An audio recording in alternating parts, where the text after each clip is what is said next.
Net report that we have lost 7,832,000 sponsors, and yet, through the charitable kindness of this network, we're still here.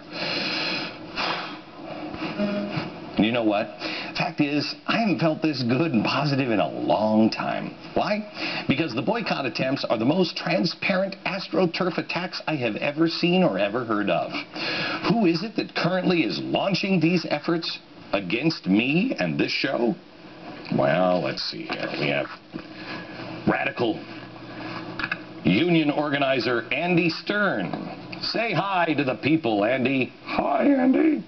There he is. He's the advisor to the president, the most frequent visitor to the White House, and the Workers of the World Unite anti-capitalist guy. Him, Andy Stern. Then there's the group that Van Jones founded, whose boycott effort now, can we bring up the clock? Here it is in its 251st day. At a boycott. There it is. Former advisor to the president. I'm going to put here for radical 1960s kind of guy. And this is a current communist. Then there is the current spiritual and policy advisor to the president, Jim Wallace. Jim is a Marxist for Jesus. This is such a blatantly, also an advisor. Such a blatantly AstroTurf from the top-down attack that the boycott form letters from SEIU and Van Jones Group, they're actually the same. It's weird, isn't it? Is it a coincidence that all of the above are or were advisors to the president? By the way, he was an advisor to the president, and now he's with George Soros's group. Is it possible that maybe by pointing out every night that there are radicals, Marxists, and communists in the White House, maybe that struck a nerve? Has someone decided that they must destroy my career and silence me because we've stumbled onto something? Here's just another attack we found out moments ago from the president of the AFL-CIO. Don't have a picture of him because this just came in. AFL-CIO. Unions. Don't have an advisor to the president. Union. Richard Trumka. This from prepared remarks he's going to give tonight at the Harvard Club.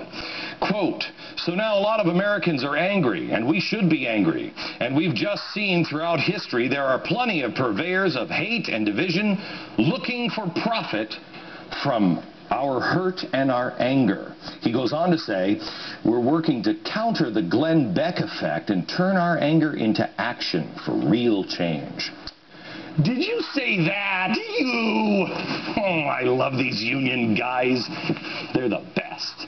And in all of the attacks on me, which nearly always involve angry, hateful rhetoric, or, he's crazy, in all of these we've seen, not one has ever mentioned the White House let him go. And now he's working for George Soros. But also, never mentioned that he's a communist. Jim Wallace, not one. Nobody has ever mentioned, no, Glenn Beck's got it wrong. He's not a Marxist. Andy Stern, not a radical 1960s guy from SDS. Never mentioned that one. See, wouldn't it be easy to disprove these things? On the rantings of a crazy man, if they were untrue?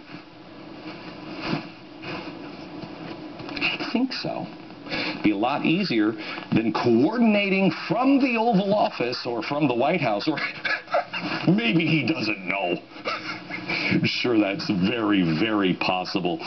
Wouldn't it be easier just to say, no, that's not true, and here's the evidence, than coordinating an attack?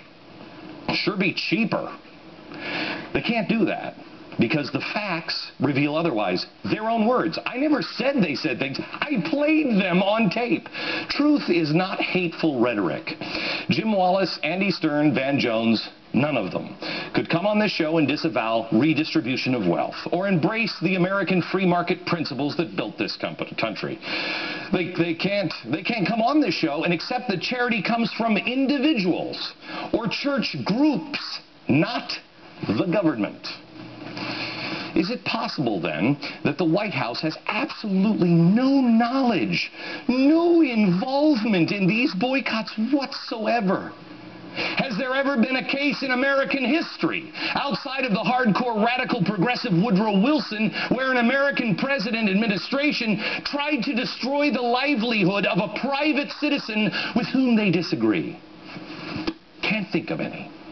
Much has been made over the years, and rightly so, of Richard Nixon's enemies list. It's been chronicled over and over again by the mainstream media.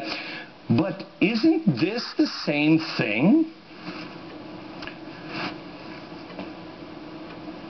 Where's the media? Do the rest of you in this business think it's going to stop with me? Really? Once they get me, what happens to you? Is there absolutely no chance whatsoever that you might be a target at some point in the future? What is that poem, First They Came for the Jews and I Stayed Silent? Next, I'll show you the very latest attacks on me. These are actually kind of funny. I'll show you how they're really going for the jugular